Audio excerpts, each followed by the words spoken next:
మహిళా రిజర్వేషన్ బిల్లుని అనేక సార్లు పార్లమెంట్లో పెట్టడం, వివిధ పార్టీల ప్రస్థానం అనవసరం కానీ వివిధ పార్టీలు అందరూ కూడా ఆ ప్రతుల్ని చించేయడం, పార్లమెంటు వాయిదా పడడం చాలా సందర్భాల్లో చూసాం. చివరికి మరి నరేంద్ర మోడీ గారి యొక్క ప్రభుత్వం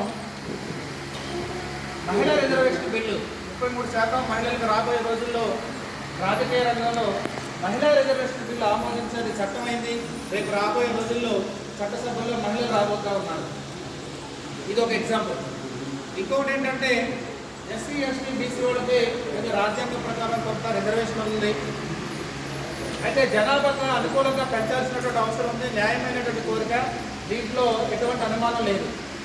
అదేవిధంగా మరి ఓసీ సామాజిక వర్గంలో కూడా పేదవాళ్ళు ఉన్నారని చెప్పేసి గ్రహించినటువంటి నరేంద్ర మోడీ గారి ప్రభుత్వం ఇవాళ 10% రిజర్వేషన్ చేయడం జరిగింది. ఇది అవునా కాదో మీరు చెప్పాలి.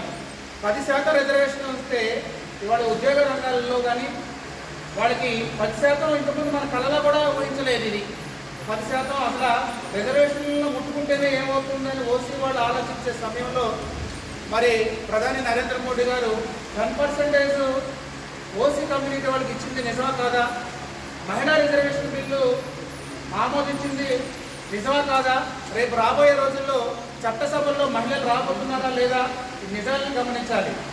అదేవిధంగా ఒక రాజ్యాంగ సవరణ జరగాలంటే దానికి కొంత ప్రాసెస్ ఉంది.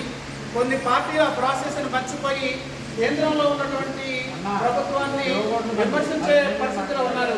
కాబట్టి నేనేం చెప్తానంటే ఏదో ఒక రోజు